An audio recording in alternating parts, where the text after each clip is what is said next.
He could be anywhere, and he's under the protection of Agent Samson. There will be casualties. We'll move in helicoidal agony maneuver, teams of 4. We don't stop till we have Dr. Venture. What's going on in here? Oh, that was super easy.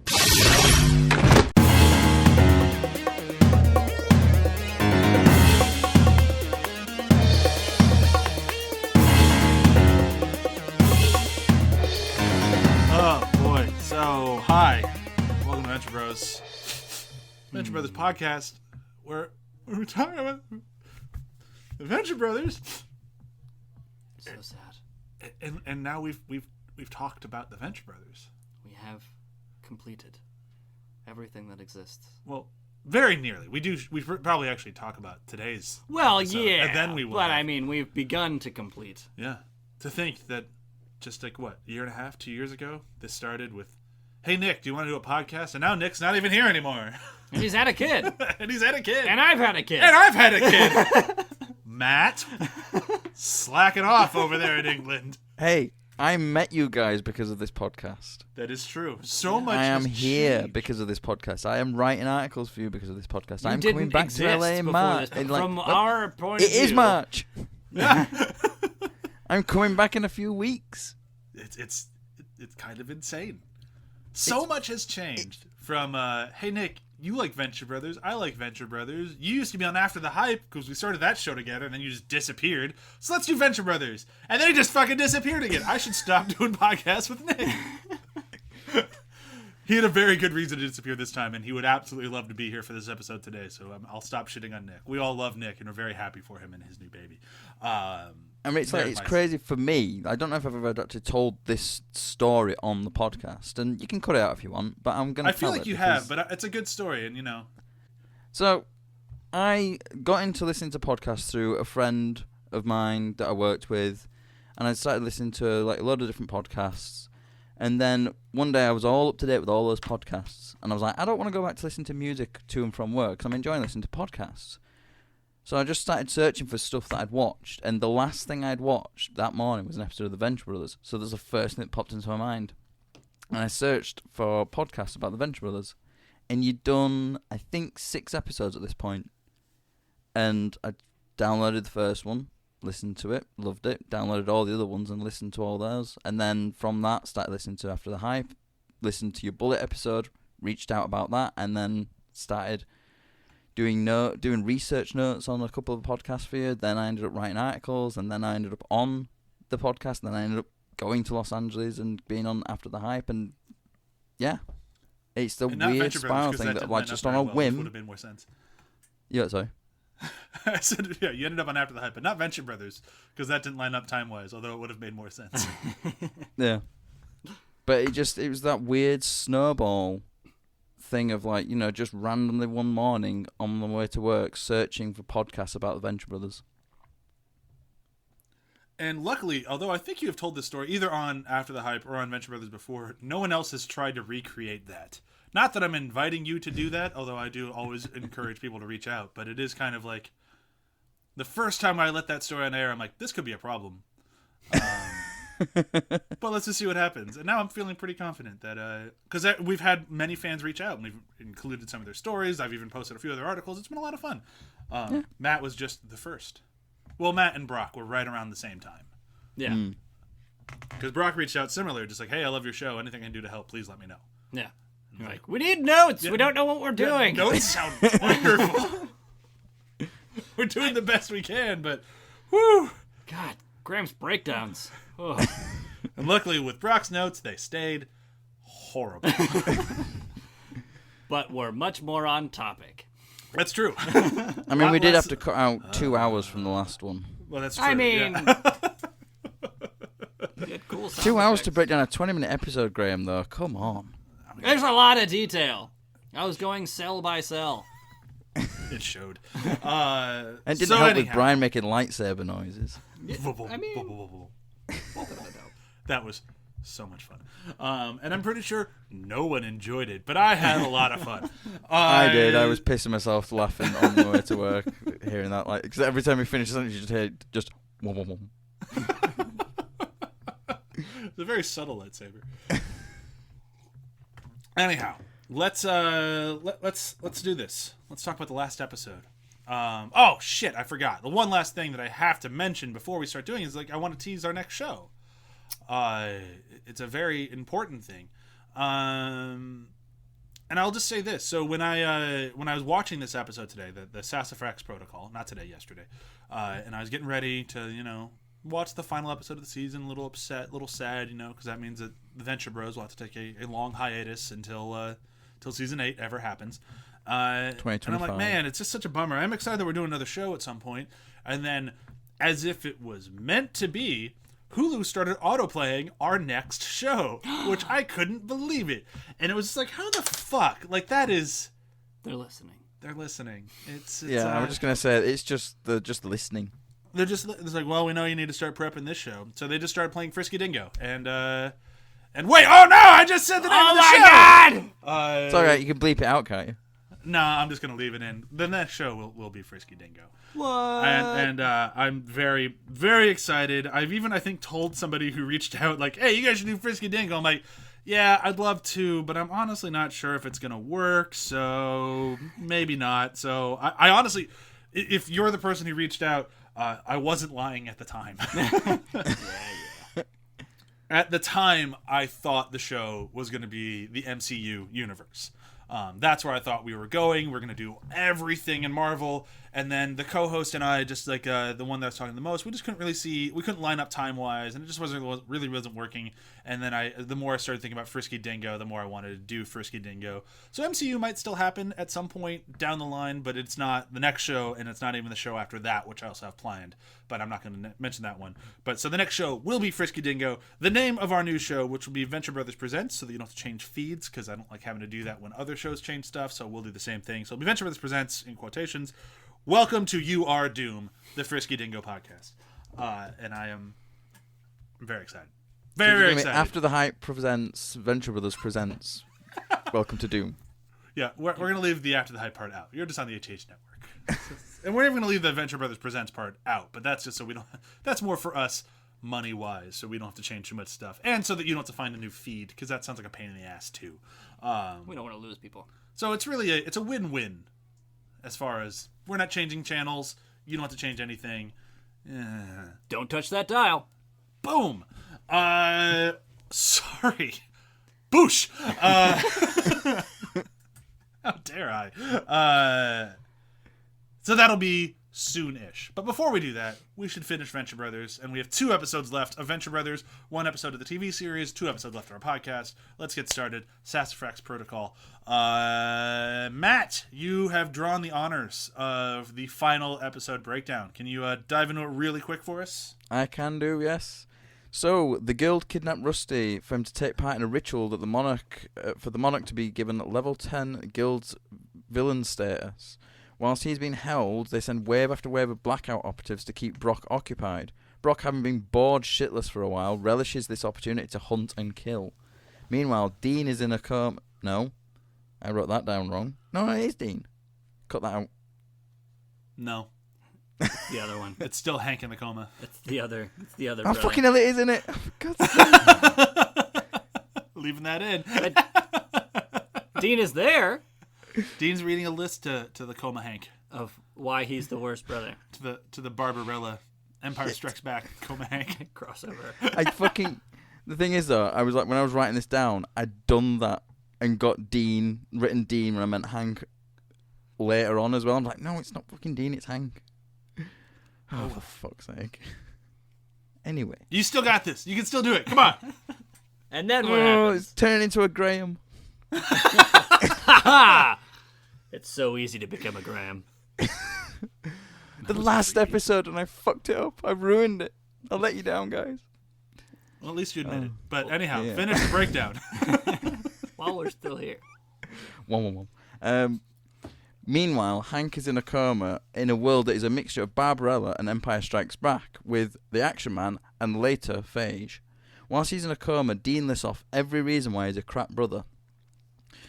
The ritual is completed with the Monarch being promoted to a level 10 villain status, and Watch and Ward reveal that the Monarch and Rusty are blood related. Whilst Dean is asleep on the sofa at the hospital, Hank comes out of his coma and leaves the hospital, and in an homage to Darkman, disappears into a crowd wearing a Batman mask. He is the Bat. He's been telling us the whole time. He is everywhere and nowhere. Yeah. Every time I've watched that episode, I always go and watch that clip from Darkman as well, because I swear they used the music as well, the music cue from Darkman. Have you guys seen Darkman? I saw it once a very long time ago, so that I didn't even catch the reference. Like, that's how rare I've seen Darkman. Yeah, it's wouldn't basically the last surprise scene me in if they- Darkman. Yeah, they do. When they do an homage, they don't do it wrong. See the Jaws episode. Right. Yeah. Like, yeah, they know what the fuck they're doing. Let's do a quick round the table of how do we feel about this as an episode and as a season finale. So we'll just do a double hit. I can go Double first. love it. As an episode, I'm kind of cold on it. Yeah. I'm a little bit colder on it than I would have expected, especially because when it first aired, I loved it. As a season finale, I would say it's their most mature season finale. Like, it feels like the most, like, professional. That sounds like a really big dig at the rest of the show. Closure-y is how I would put it. Sure, closure. It didn't feel as like I like Venture Brothers because in a way it kind of feels like punk rock from like the 70s, of like this, like, no holds bars, you know, we're gonna do whatever the fuck we want and it's gonna be awesome and you're gonna love it, and, you know, loud and in your face and check it. And then this one just felt a little bit more. I keep trying not to be mean because I think it's a great episode. I think it does it well, but it just felt a little more standard. A little more like what you expect from a finale, not necessarily a Venture Brothers finale. The cliffhanger wasn't as insane. It wasn't it just didn't quite hit the beats that I thought a normal Venture Brothers finale would hit. I still think it's a good episode, but as a finale, as we said last week, if you listen to last week's, I thought last week could have been the finale, and it would have felt more like a Venture Brothers finale than this one did. Yeah, this feels like a neat package. Like, Yeah. it's a good episode. You know, I definitely like the, you know, Monarch and 21 and Guild stuff. I like all the Brok and all of his killings. That's pretty great. And then, what's the C story? That might have been the C story. The Brok and the Goons is the C story. The B story would be the Hank in the coma. Yeah, right. I love that. Yeah. That's probably one of my favorite parts. It's fantastic. Especially the killer dolls. They're good dolls. Kick them over. Just kick him over? I don't know. I just did the staying still thing. I never thought of that. Really creep me out. But yeah, it's good. There's good moments. But yeah, I definitely think that last week's episode could have been a better hold. But yeah, this just felt neat. Yeah. And done and complete. And yeah, we'll see you next season, I guess. Yeah. It leaves you wanting more, but not in a maddening way. And I feel like a lot of their finales had that sort of maddening, like, what the fuck? God, yes. With the exception of Prom, which really felt like, we don't know if we're getting a season 5, so Right. we're going to end the fuck out of this. But the rest of them have been kind of like, no, I need it now. Like the wedding. Yeah, And the wedding and the boys getting killed, and like, we've had a lot of finales. So this one is a very solid finale. But Matt, what did you think? I really love it, to be honest. I really do love the episode, but for me, it's the Brok moments that really elevate it to, you know, something more. Like, you've got that fucking amazing bit where it's like, hold on, I got a whiz. You want to take a whiz break? Anyone want to take a whiz break? And then, like, there's the guys pinned against the wall. It's like, for real? You serious? It's like, yeah, seriously. What about you, guy with the bead on me that needs a reload? And you say this, click. And he How goes, about you, damn guy it, who's got a how beat did on you- me? Damn it. It's just the How'd way, you like, know? I learned to you count use when I that, was you say that 3. click, like, Come on. damn it, how did you, I learned to count when I was 3. Do you want to take it, you need to piss or what? Yeah. Yeah.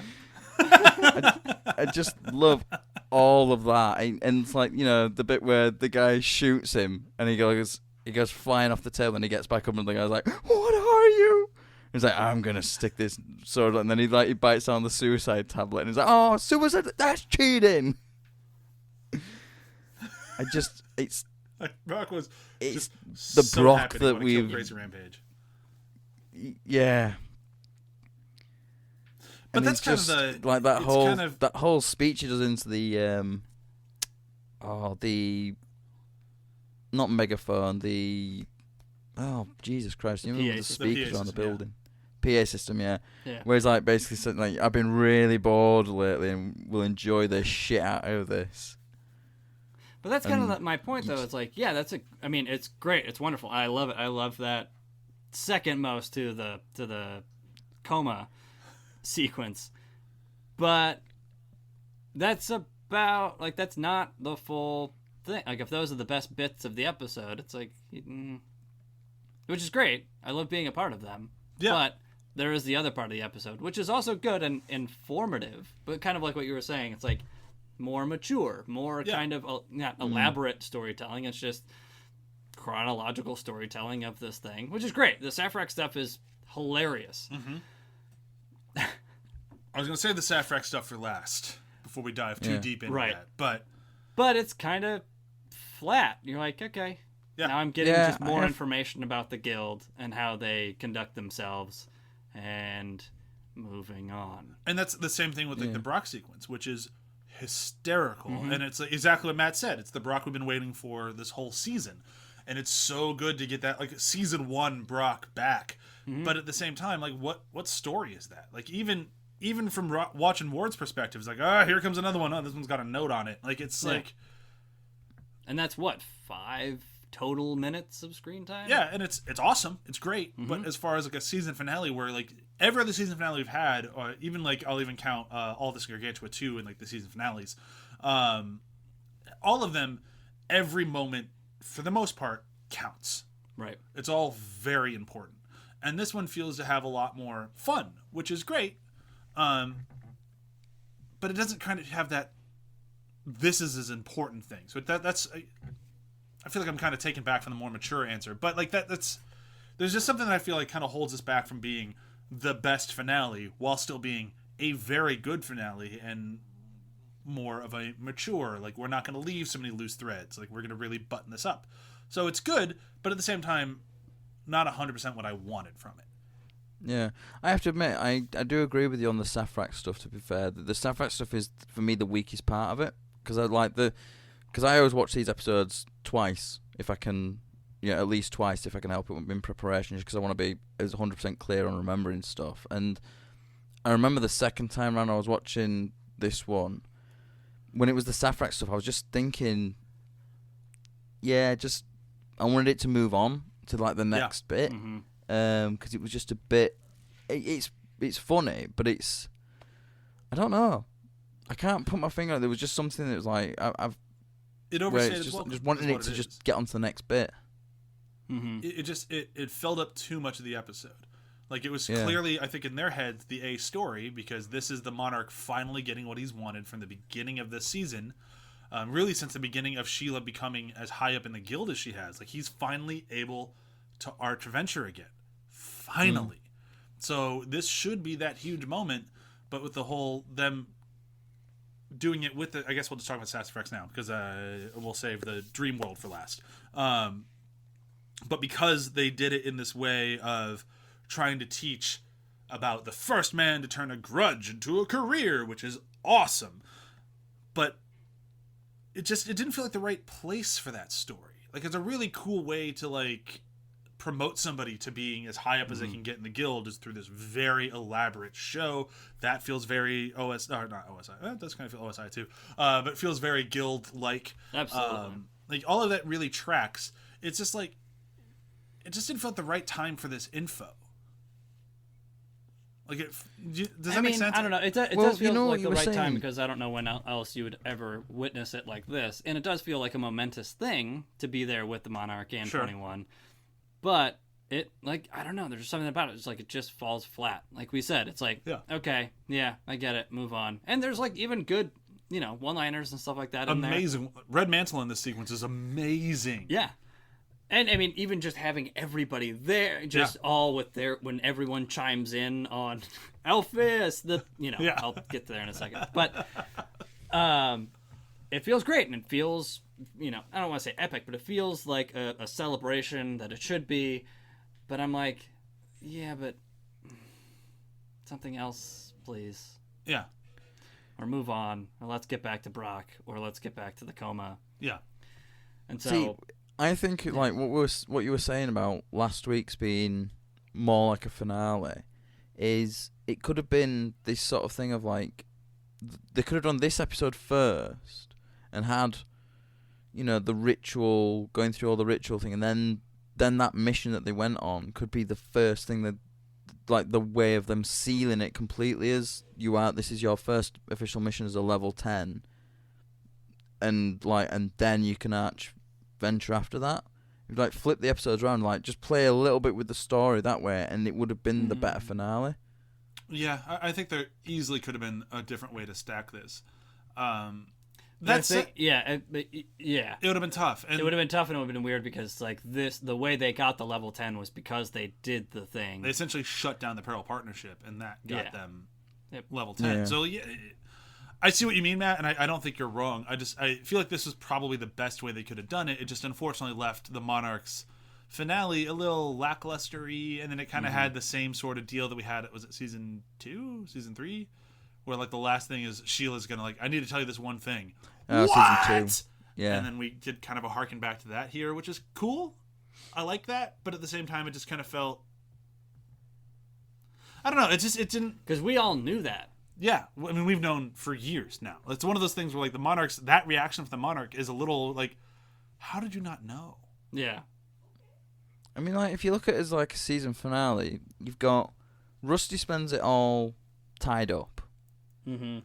Hank spends most of it in a coma. Well, Dean he's in a coma, most but we of get a it- coma world. Yeah, fair enough. But Dean spends most of it just sat talking to Hank whilst he's in a coma. The only major character who actually does anything apart from really the Monarch is Brok. Mm-hmm. Everyone else is just kind of sat around for the most part. Yeah. And Brok is actively killing some folks. Oh, yeah. Yeah. But there's something to be said, like, it almost feels like if last week's episode had been the season 7 finale and this had been season 8 opener.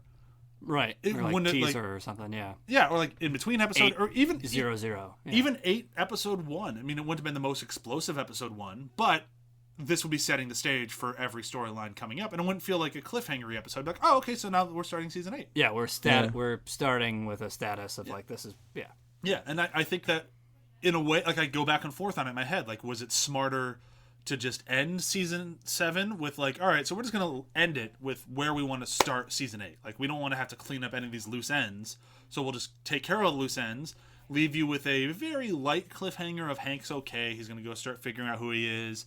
The Monarch and Rusty finally know that they're brothers. Like, we're just gonna get all this stuff just kind of neatly tied up, shipped off, so we can do whatever the fuck we want in season 8. And if that's what they're going for, I don't think they wasted our time. I think they made a very entertaining episode. Yeah. And I think they did the job they had to do. It's just that they've set the bar so fucking high for their season finales that when you get to one that doesn't quite hit all those bells, it's like, oh, I guess it's good?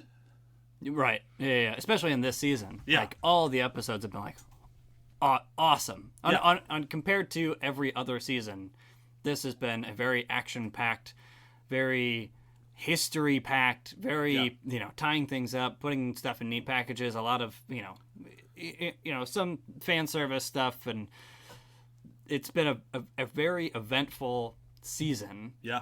And for this to and we'll get to this when we kind of do our wrap-up,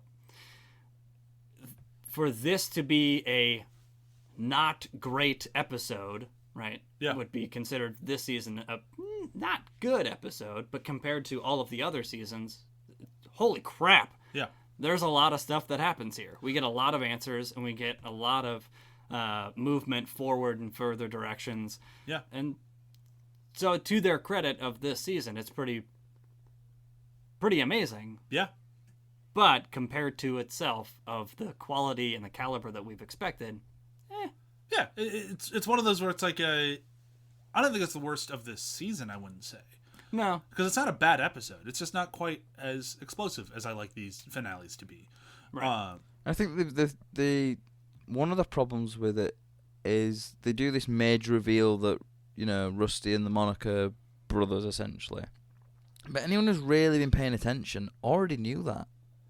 Well, yeah, that's what Graham and I were kind of saying earlier. It's not even like... You're not even really paying attention. It's just, if you were blatantly denying or refusing to see the lines that we've been playing, especially this whole season, if you got through wouldn't have known. If you got through the Blue Morpho trilogy and did not realize that Rusty and the Monarch are related, then I don't know what the fuck you've been watching. Like, because there's been hints the whole way through, but that was pretty much just like, look, clearly related. See them? Do you get it? Yeah. Do you get it?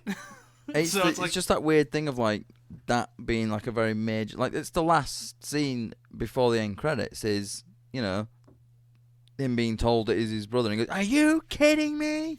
Which I do love. I do love that moment where you just like you pull out of the meteor major, and you just hear him shouting it. But I don't know. It's very odd for that to be the moment of the finale when the whole audience should already know that anyway. Yeah. Yeah, exactly.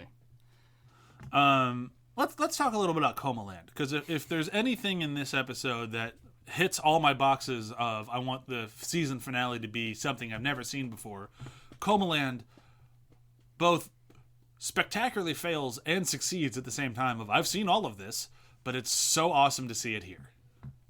Yeah. I love that Hank ended up as Lando. Yeah. Because that totally makes sense. Absolutely. Like Enrique Matassa, Yep. all of just Hank Co. Yep. It's, Of course he's Lando. And I never, if I had tried to pick out a character for him, I never would have guessed he would want to be Lando. right. But it totally makes sense. Yeah. When he tries to seduce. The Wampa? Oh, God. Hey, Wampa, And he baby. did I'm not saying the you wouldn't Colt have a better 45 time beer without Hank commercial 45, but it's just It's not even so Lando. good. It's He's just something else he's that Billy D. gyrating Williams hips did. as he's hanging upside down. It's just incredible. Just incredible. It's just the way he starts. I was like, "Hey, baby." Hey, baby Wampa. But even like the way they open it with him and the creepy dolls, and then Action Man showing up. It's like, oh, Action Man! I love seeing Action Man. And then we get the huge answer from Action Man. We get a mom's name. Yeah. Right. Bobby St. Simone. Yeah. I wonder how many people Googled that, thinking that she was an actual real actress as well, being like, "Oh." I did. Yeah. It was like, Yeah, heard, me too. Like, I've heard that name before, but obviously because I've seen this episode Yeah. before. I was like, huh, is that... Because this show does that. Absolutely. Alludes to people that actually exist. Hmm. But yeah, not this time. No, not this time. But have we seen Bobby St. Simone anywhere in the show? I was trying to Not that I'm look aware back, of. and I don't yeah, think not so. that I'm aware of, no. Yeah. I mean, she changed We may her have name. seen That's her. what she changed her name to. So So we might have. we might have. Yeah. But We it may was have kinda nice seen to her, get but an not. answer. We've not seen her and had her name. Right, under that alias. Yeah. Right. So who knows? She could be somebody we know. Yeah. But it was nice to finally just give us something in that direction of an answer. Because I always kind of felt like we're never going to know. I think I mentioned that earlier. The season that we find out these answers will be the last season. Was always my theory. But it is always kind of nice to at least nod in that direction. I like the way they do it as well, where it's like it's literally no big thing. Like Action Man is just like, "It's Bobby St. Simone." Yeah. Just Are shouts you talking at about my him. mom? Yes, but I shouldn't say. Oh, whatever. Yeah. Yeah. I liked it. And I like giving Action Man anything more than just being Action Man. Yeah. Like, to see that he actually cares about people is always really nice. Because, he's Action Man. And he's horrifying. And he's very good at killing people. Very good. Who would Action, win? action, action, Man or action. Brock? Action Man versus Brock. Who do you think wins? Brock. Brock, just because he's younger, he's more spry. Yeah. Okay, both in their prime. Okay, both in the prime. Action Man Here's- because he uses guns. He's just That's gonna what I was run at thinking. Brock I'm like- just shooting. I mean, I don't Brock's know. very good at dodging bullets. I mean, And he's good at guns too. Yeah, he's good that's- at he just doesn't like guns. He likes the knife. It's more personal. it's true. But yeah, I mean, he did boldly sit on the front of a tank cannon and go, I can dodge it. Yeah. Didn't dodge it though, did he? Did not dodge it at all. which would be But his he's still downfall, alive. I think, He against still X-Men. survived. Still Like, survived. He's also had Only 'cause his Helper's girlfriend head was in the stuck area. in his chest. Like, No, do not deploy helicopter blades. You'll kill us both. I don't know. It's tough. Oh, the other one where he fell off the out of the jet as well, and then like fucking Helper just like scoops him up with the X1. Oh yeah. Or the time he just jumped out of the OSI helicarrier and just landed on a guy with a jetpack. Yeah. Yep. Brock's capable. Spry. Yes. So a little bit about more Coma Land, and then we'll move into the end of this thing. I always like when they do a mashup of anything, and they really clearly everybody involved is a big fan of Star Wars, which is fun. Yep. And Barbarella, which I feel like they're bigger fans of Star Wars than Barbarella. absolutely. But I mean, in this episode, they really brought the Barbarella. Oh, absolutely. Which I've seen maybe once. I've never seen it the whole way through. I don't think I've seen it at all. I think I've seen a picture of Jane Fonda as Barbarella. I feel like I that's need to about watch it. this movie now. Absolutely. Yeah. When they put the whole mash together, you're like, oh, this looks fun. Yeah, and even like Action Man, he's like, I gotta see this Empire Strikes Back. At the end, I was like, I gotta see Barbarella again. And just their ties of like the Matmos. You've seen the Matmos? It's like, what is the Matmos? Well, it's like a thing that kind of but doesn't really add to the plot. So it's the Force. Well, you can't like this. Oh, so it's metachlorians. Yeah. Awesome. It's fucking awesome. But yeah, I love the whole. I like the idea of it. I like the idea of Hank having to dive into the Matmos to get out of his coma, and the other two guys are afraid to do it, so they stay in their comas. And like I just thought it was all really handled well, and it was fun, and it was that sort of thing that you want out of the finales of the Venture Brothers, which is something you've never seen in Venture Brothers before. And it was just kind of a really good way to give Hank some closure, really set the ball rolling on Hank finally having to grow up, which is something that he's been really avoiding for a while now. And this kind of felt like we're saying goodbye to Hank's childhood. That doesn't mean he's going to change, just like Dean didn't necessarily change from being a child to trying to be an adolescent young man. I feel like now we're starting that with Hank, and Hank realizes he's been holding himself back. And I feel like in this dream sequence and then coming out of the dream sequence is when he realized that, and that's why we get that whole ending of like I have to go find myself. But he's still Hank. He's still the bat. Right. But I liked that. I thought that was... Even if I have to look in myself. Yeah. So when I mentioned earlier that this felt like a more mature ending, Hank is more of what I was talking about. Yeah. Because it really did feel like it didn't do him any disservice. It definitely stayed true to his character and was willing to let his character grow, which Hank has been the character who did not want to grow. He wanted to stay back, but would never fully admit that. Whereas Dean would admit that he wanted to go back and be that guy and be that brother on the compound, just the two of them again, but knew he had to grow up, and they were just the polar opposites of that. And I thought that was really interesting that now they're both kind of like, they're going to have to meet in the middle a little bit of Hank's going to have to actually grow up a little bit, and Dean doesn't have to throw away his childhood quite as much. And I think they could do something great with that, or they could just totally ignore it, and I'll be fine either way. Yeah. It is going to be interesting to see what they come back with, like the dynamic and how that's going to change. Yeah. And how quickly or how long it takes for that dynamic to come back. Because I feel like they could easily stretch. They could easily make the entire next season about, Hank and Dean, their relationship, like them being apart and then coming back together. Absolutely. No, if they even come back together. Oh yeah. I think they will. By the end of the season. Yeah, I think they will at some point. Yeah. My bigger question is, do you think we've seen the end of Serena? No.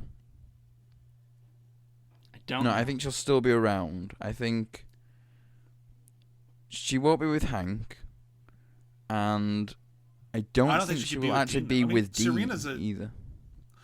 I would venture to say Serena seems like a good person. And I don't think that she could consciously stay with Dean. And Dean even had that sort of line in this episode. I don't know why we did it. It's not like we were in love or anything. We just sort of did it. Yeah. So, like, I don't think they're trying to say, like, that relationship's going to shift from Hank to Dean. I think she just wanted something from Dean that she couldn't get from Hank. So she made a mistake and did something stupid that would end her relationship. And I don't think that she's going to try to replace that with Dean, because I don't think Dean would do that to Hank, especially now realizing what he has done. Yeah, so with that's that, I the feel whole like list.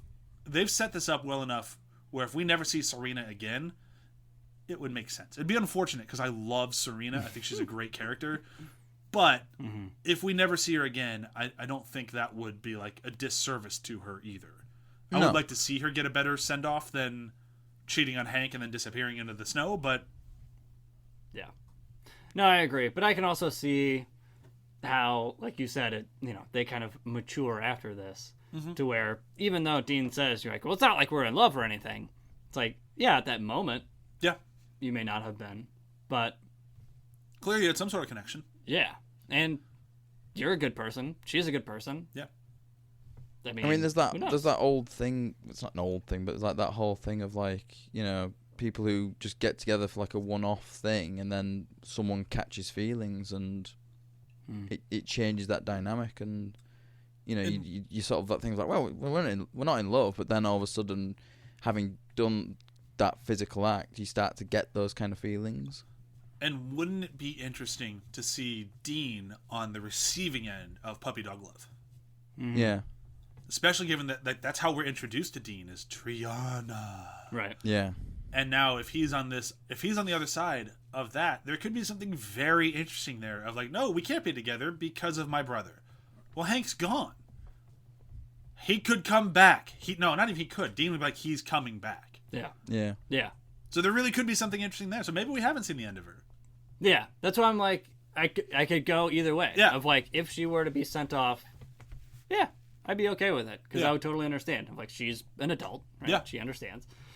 But also, I don't know. I'd be interested to see how that relationship unfolds. It would be interesting.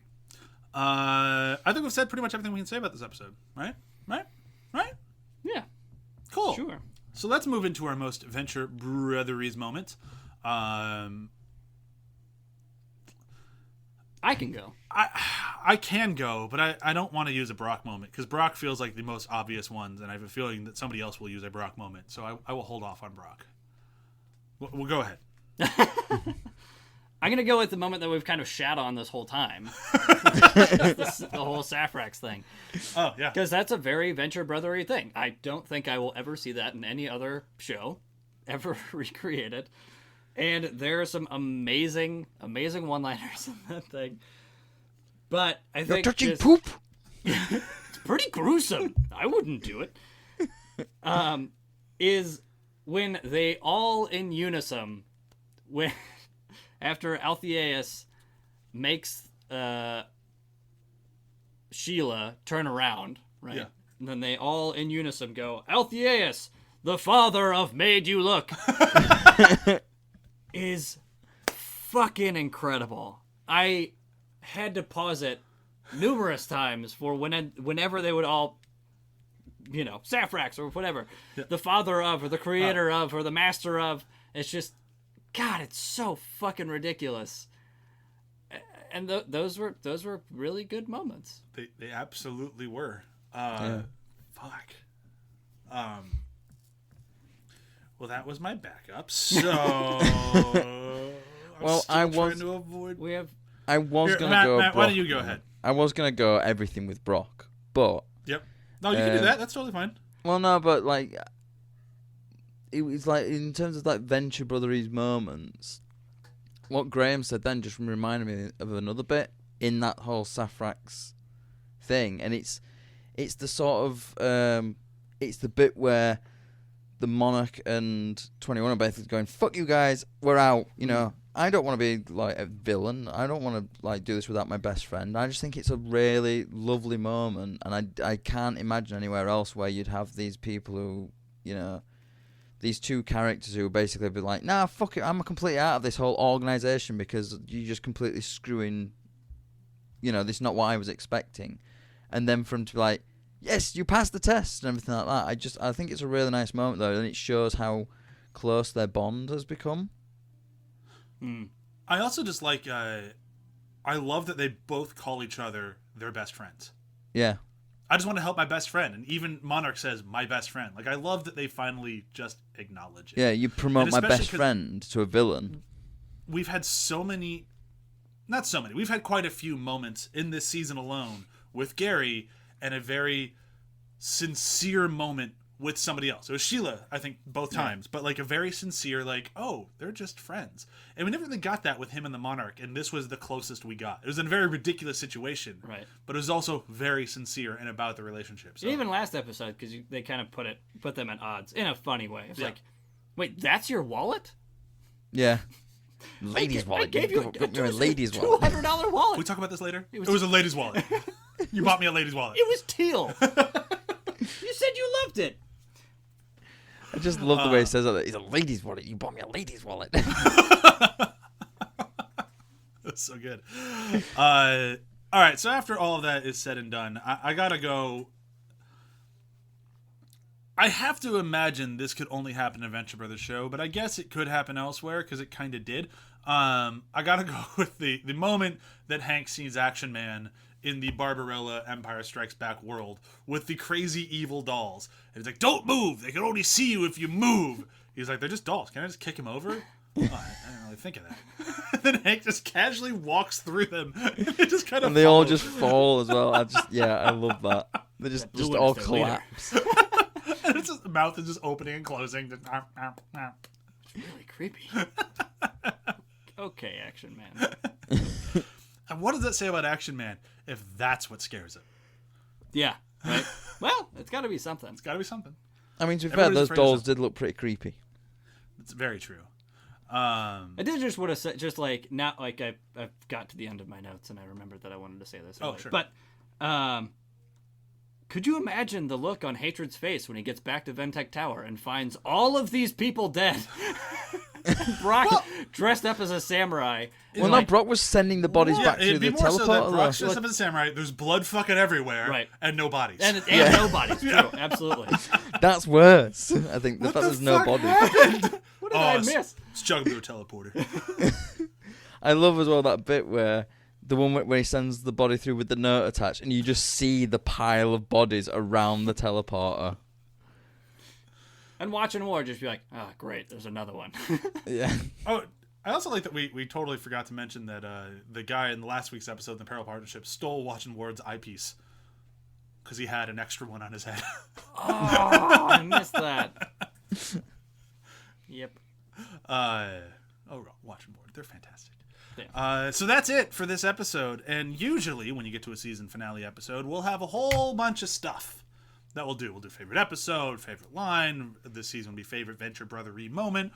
All of that, yada, yada, yada. This week, however, I'm just going to ask for our favorite episode because next week, in quotations, next episode, we're actually going to wait for Matt to fly out so we can record it with him live in person. So it's going to be a little bit of a delay between the finale of Venture Bros as is, but it's going to be worth it because, conversations are always more fun in person. That's why Graham comes over to my place to record because it's more fun. And it's easier, but, whatever.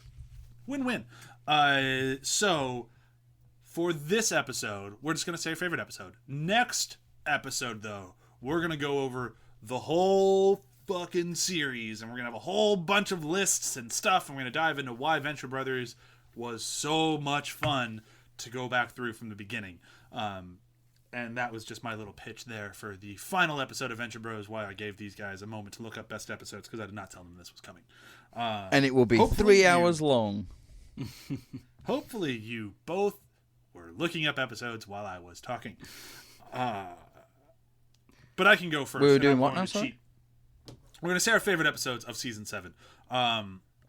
Preferably one episode, or if you want to cheat like me, that's fine. I'm doing I'm doing the Blue Morpho trilogy because it plays as one episode. I thought someone was going to do that. Because it just... I've watched that thing. I've watched the entirety of the series 2, now 3, or 3, now 4 times. I don't remember. But I've watched those 3 episodes probably about 15 times.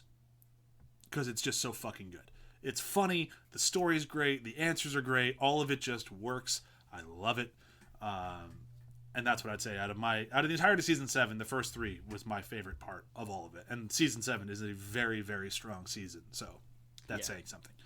I'm going to go with the Rorqual affair. Oh, I was going to say the exact same one. You still can. I love just the whole thing. It's just fucking incredible. And I love anything with Red Death. Yeah. I mean, he's amazing. Such a good character. And especially, like, this feels very season 7. It feels like a very good episode through and through, giving a lot of background, a lot of history, with talking about the movie Night Massacre and Gargantua 1, by Red Death, but also getting more background against Wide Whale and all of that too. And it's all so well told in such a great story in 23 minutes. I mean, it's incredible. That's Great storytelling, very funny episode. Lots of good stuff from new characters and a lot of stuff from old characters. I mean, it's just a beautiful, beautiful episode. totally agree. Matt, you're going the same way?